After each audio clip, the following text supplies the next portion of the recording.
নতুন জামাই ষষ্ঠী করতে যাচ্ছে শ্বশুর বাড়ি। রাত হয়ে গেছে, হাতে শহরের বাজার থেকে কেনা 250 কাতলা মাছ আর একটা নামি মিষ্টির দোকানের রসগোল্লার হাঁড়ি। নধরকান্তি এই জামাইয়ের নাম পল্টু। শ্বশুর বাড়িতে প্রথম জামাই ষষ্ঠী, তাই একটু বাড়তি উত্তেজনা। শাশুড়ির সেবা কেমন পাবে এইসব ভাবতে ভাবতেই সে গ্রামের শেষ প্রান্তের কাঁচা রাস্তা দিয়ে হাঁটছিল। হঠাৎ তার কানে এলো, কি সুন্দর জামাই জামাই সাজ।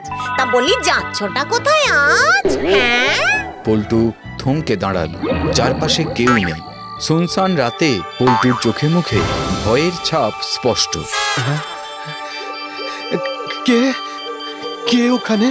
পল্টু চোখের সামনে যাকে দেখলো তার সাদা কোমর পর্যন্ত চুল এলোমেলো ভাবে উঠছে, চোখে অদ্ভুত ঝিলিক, আর সে কি বিকট হাসি।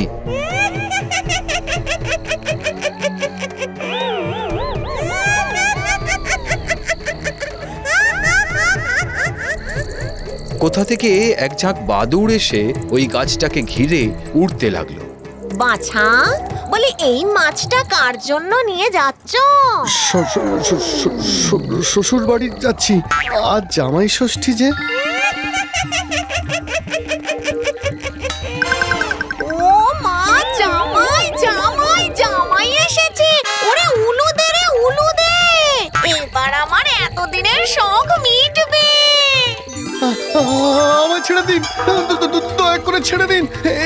এই ধুতিটা যে এবার খুলেই যাবে। কোনো বাহানাতেই থামলো না পেতনি। চোখ বন্ধ করে বাবা গো মা গো বলে চেঁচিয়েও কোনো লাভ হলো না। ভেসে এলো কান ফাটানো বিকট উলুর চিৎকার। উলু তো নয়, যেন একসঙ্গে 100টা ভেঁপু বাজছে।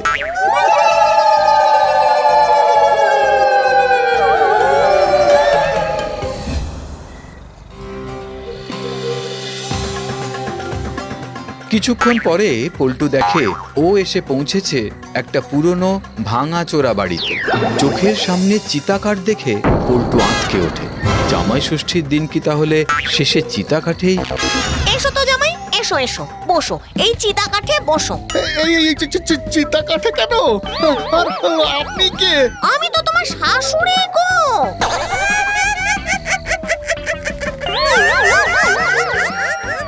কিন্তু আমার তো শাশুড়ি আছে।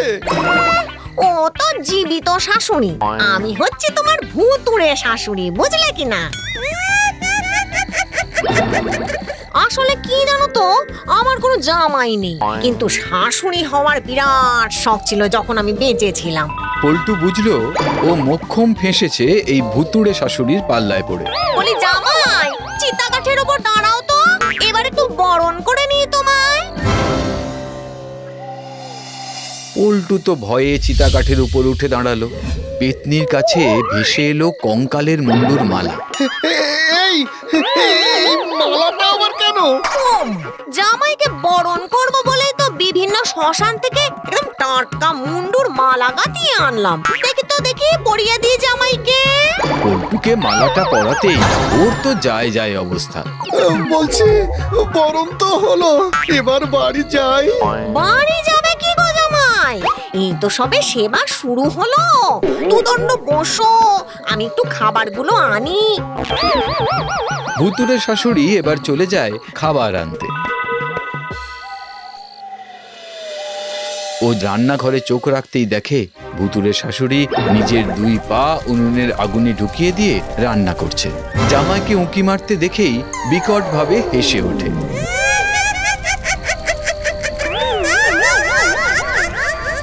তোমার জন্য পা পুড়িয়ে রান্না করেছি জামাই। ও যা স্বাদ হবে না খাবারে। পল্টু আর দেখতে পারে না, ভয়ে জ্ঞান হারায় মুহূর্তেই।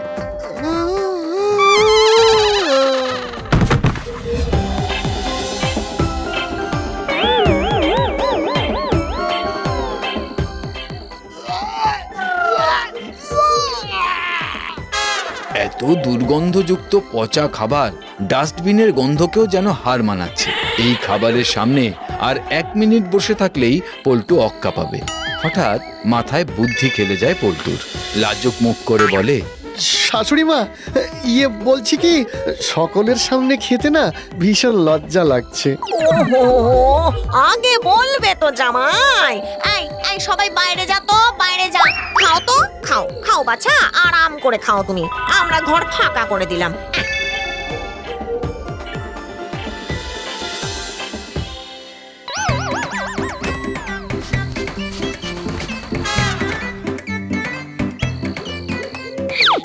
ওরা চলে যেতেই পল্টু কোনো রকমে খাবারগুলো মাটি দিয়ে চাপা দিয়ে ঢেকে দেয়, তারপর হাঁক দেয়।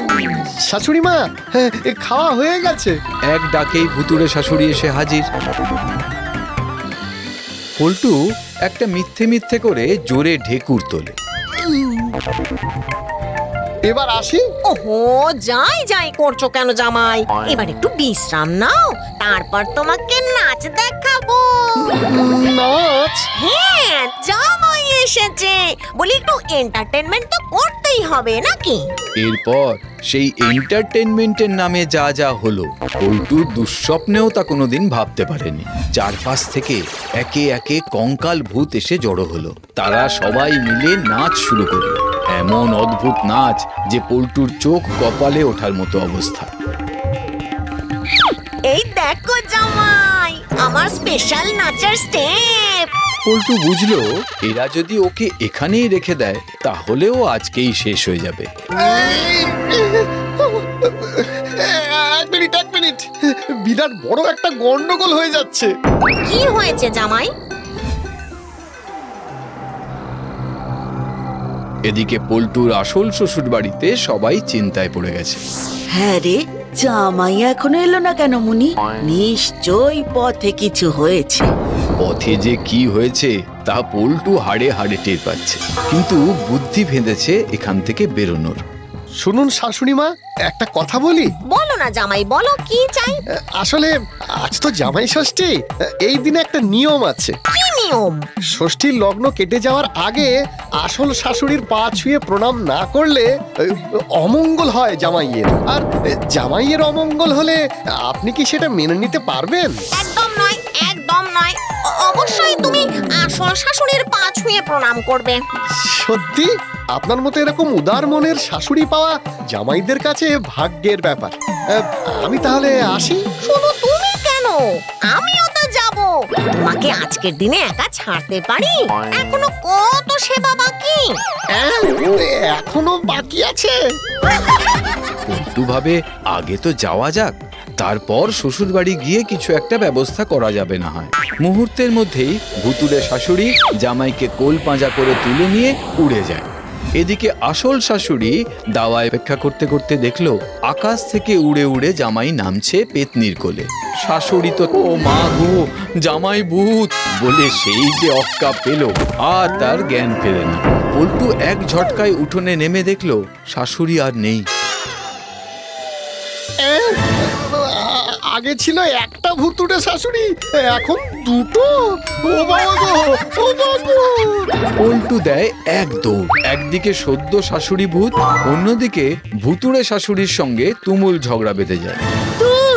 তুই তাহলে আমার জামাইকে আটকে রেখেছিলি? বেশ করেছি, বেশ করেছি। আমার মতো সেবা করতে পারবি তুই? ও আজ থেকে আমার জামাই। ও হলো আমার জামাই না, ও আমার জামাই। বলছি তো আমার জামাই। লেগে যায় দুই শাশুড়ির মারপিট। আর এদিকে পল্টু ততক্ষণে পড়ি মরি করে দৌড় দিয়েছে। আমি আর কারোর জামাই নই। জামাই নই বললেই কি আর রেহাই পাওয়া যাবে? পেছন থেকে বউও দৌড়ে এলো। ওগো, ওগো, তুমি জামাই না থাকলে আমি কার বউ হয়ে থাকবো? ওগো দাঁড়াও। তুমি যারই বউ থাকো, আমি কারোর জামাই নই। এই শুরু আর এই শেষ জামাই ষষ্ঠী আমার। বোঝো ঠেলা। এদিকে দুই শাশুড়ি তখন একে অন্যের চুল ধরে টেনে হিঁচড়ে জামাই ষষ্ঠী পালন করছে। ওদিকে জামাইয়ের পিছনে পিছনে ছুটছে নতুন বউ। আর জামাইয়ের অবস্থা তো আপনারাই দেখলেন।